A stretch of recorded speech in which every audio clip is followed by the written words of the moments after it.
বাবা আমাদের এই জায়গাটা খুব দামি জায়গা ছিল। আমরা এই এত আবাদ সুবাদ করে খাইলাম, ধান চাউল, এখানে যেভাবে ধানের আবাদ হইতো, ভুট্টার আবাদ, গমের আবাদ, আজকে সেই জায়গাগুলো আমাদের বিলীন হয়ে গেল। এই বছরে আমি যেখানে দাঁড়িয়ে আছি এর পেছনে এখানে নাহলে 2000 মন ধানের আবাদ হয়েছে। এই জায়গাটা সব অন্য এই বিলীন হয়ে যায়।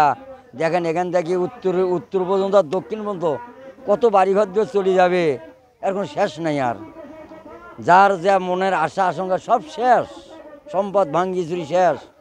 তো এখন আমরা মহাদয়ের কাছে খুব অনুরোধ করতেছি, সবার কাছে অনুরোধ করতেছি যে আমাদের এই জায়গাটা কিছু আনা যদি বস্তা মস্তা ফেলে দিয়ে খালি নদীটাকে মানে একটু আটকে দেয়, তারপরে কাজ কোনদিন হয় হোক।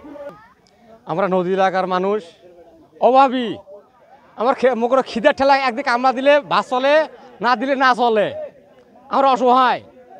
নদী ভাঙিয়ে 4 ভাঙা দিয়েছি, এখন এক কাছারের উপরে আছে। আমরা এই নদী ভাঙন যদি রক্ষে না হয় আমরা নিরীহ মানুষ মারা যাবো।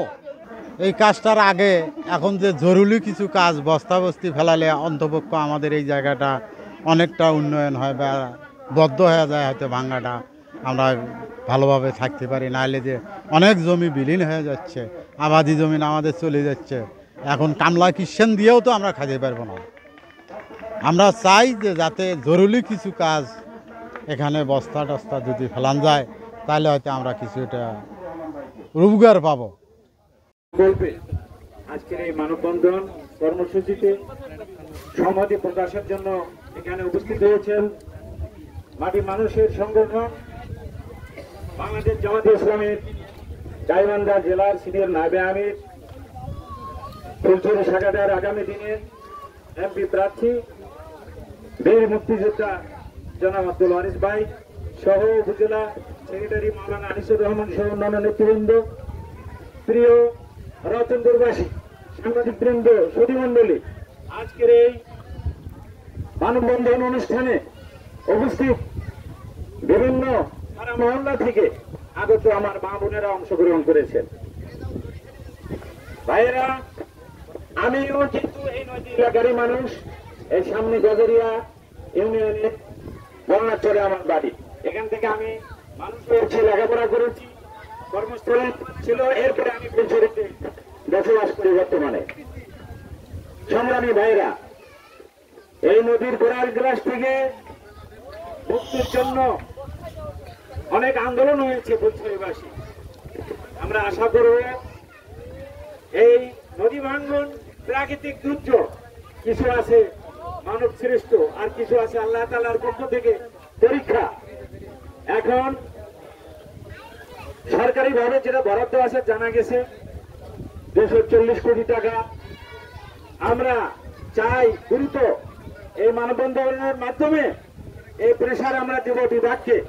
যেদিন মাওলানা আবুল খায়ের ইউনূস সাহেবের কাছে এই তথ্যটি পেশ করেন আমি উপস্থিত ছিলাম, এবং দ্রুত এই আবেদনের প্রেক্ষিতে ইউনূস মহোদয় এটা ফরওয়ার্ড করে দিয়েছেন। ওটা তো ওরা আসলেই জানতে পারবো, তাই না?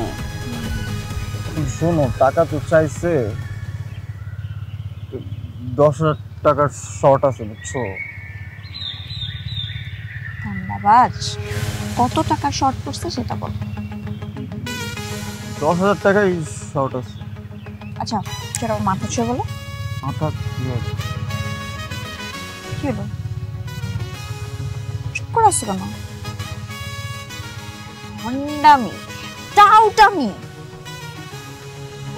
জায়গা পাও না তুমি? তুমি কি জীবনে ভালো হবে না? শোনো, ভন্ড আর টাউট বলবা না, আমার ইগোতে লাগে। তুমি ওইটাই ঠিক আছে, ভণ্ডামি টাউটামি মানুষ করে, কিন্তু গার্লফ্রেন্ডের সাথেও কোনো কথা? দেখো মিমি, আমি আগের থেকে অনেক লক্ষ্য হয়ে গেছি, ভালো হয়ে গেছি। পুরোপুরি হইতে পারি নাই, অর্ধেক ভালো তো 50% ভালো হয়ে গেছে। আগে যদি হইতো আমি তোমার থেকে 20,000 টাকা চাইতাম। এই চুপ।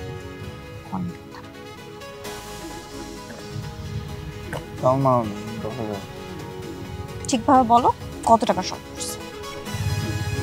5,000 টাকা লাগবে।